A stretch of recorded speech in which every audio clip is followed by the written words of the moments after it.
Okay, so my slideshow, I guess I'm trying to look into, the question of whether this is actually like a tale about Oedipus's hamartia being his curiosity, or if it's actually something else to be revealed, which reflects and parallels like human freedom as downfall. So, brief introduction.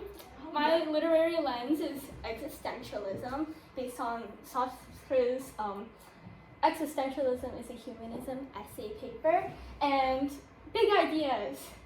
It emerged in the late 19th century.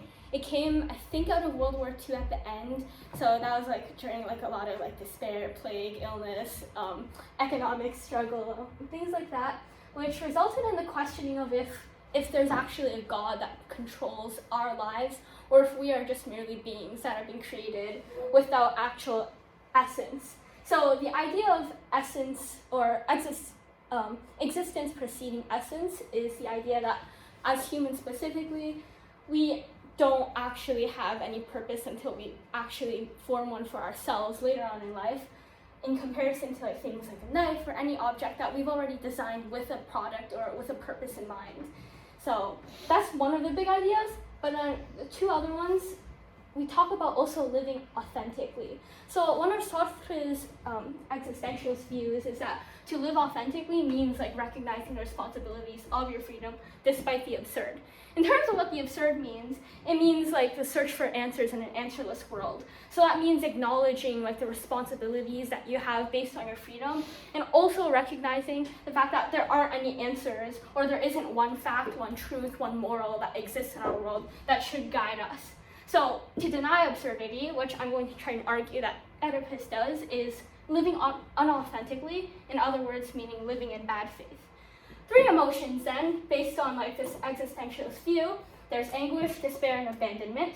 Anguish is based on the idea that there's this burden of knowing your responsibility of your freedom. It's knowing that your freedom is a scary thing, I guess is what Sartre proposes, and it's that your freedom also has big responsibility, because this freedom is what determines your choice, which not only affects you individually, but also those around you.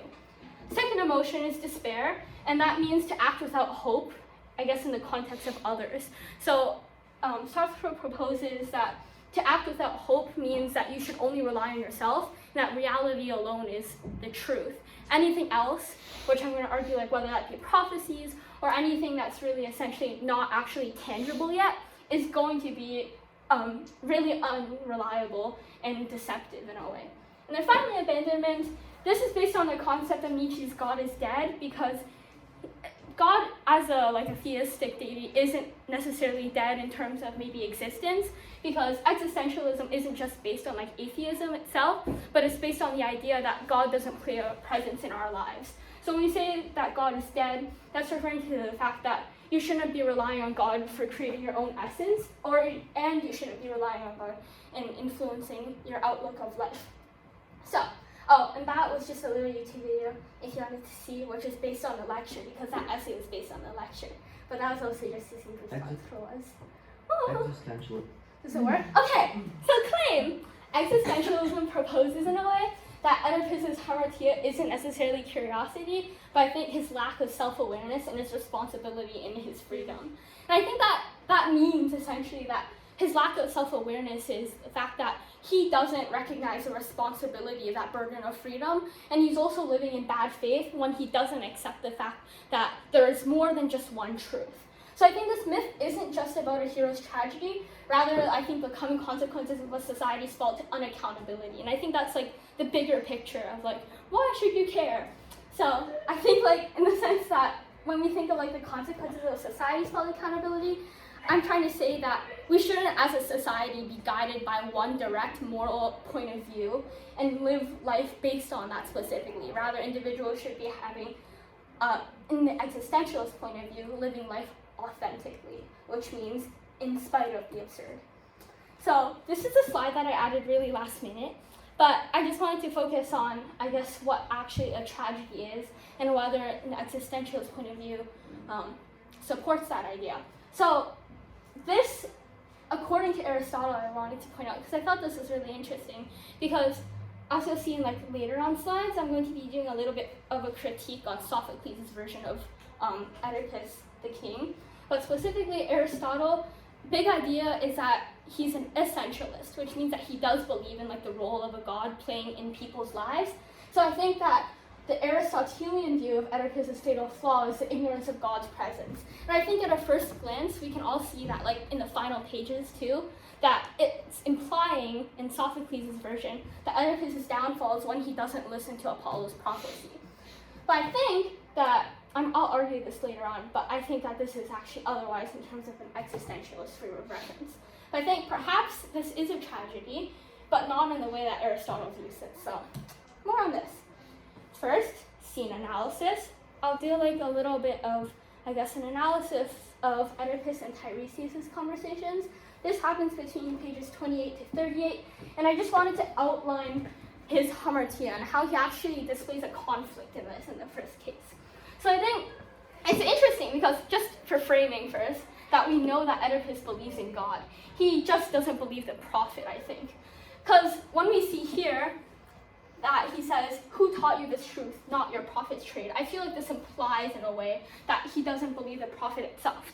I think we can say that Oedipus does believe in God, in the presence of God, because he did flee from Corinth, he did flee from Corinth in the first place. So that implies in a way that he does believe in Apollo's prophecy that he's going to commit patricide and infanticide when he does eventually end up fleeing. So I feel like this implies about his faith in general, that with his awareness that even though Tiresias is a master of the hidden world, that he can read earth and sky, that there's two interpretations. That either Oedipus is denying his own truth, or two, he chooses the ego of himself over God's hands. And from an existentialist point of view, that'd be considered that he is living life authentically in this moment because he's believing in the power of his own choice and his own freedom over God's role. So that's outlined here, but then it's interesting because I guess the reason why he chooses his own ego of self means that he's following his own a priori, in other words, morals, and actualizing the life of God's presence. But then again, hamartia wouldn't be hamartia without it being inevitable and a tragedy. So I wanted to outline that. Second scene analysis, I wanted to talk about Oedipus and Jocasta's exchange from pages 53 to 62. I think peripeteia happens, like the turning point happens when he gives into his hamartia, and that's what the existentialist lens argues. Because you can see in the scene direction that when Oedipus reacts with sudden intensity to her words, I feel like that marks the actual true turning point. Because he's denying the absurdity that he is accepting that one truth. And instead he's accepting the one truth and overarching rules and guidelines in moral society. And that ultimately means that he's believing others over his own perspective and what he chose to believe. For example, I think it's just this whole passage in itself implies a lot about like what other people have said. For example, it said, "As rumor had it," and then he chooses to believe that.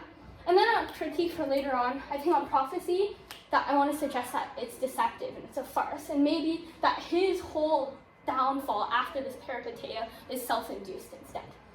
So this is just an additional information, but I don't think I have any time. But this is just talking about the context of like when, like even 15 years prior to like his anagnorisis, like 15 years before this book actually happened, even if the plague existed, his downfall didn't happen. So this suggests that his actual downfall is caused by his own like self-inducing accepting of this one truth.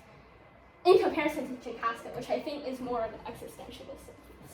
Okay, then finally, scene analysis, 3 stages of eyeball gouging. There's the pre-eyeball gouging, there's the eyeball gouging, and the post-eyeball gouging. I think the pre-eyeball gouging is really interesting because this is what reveals like his denying of absurdity.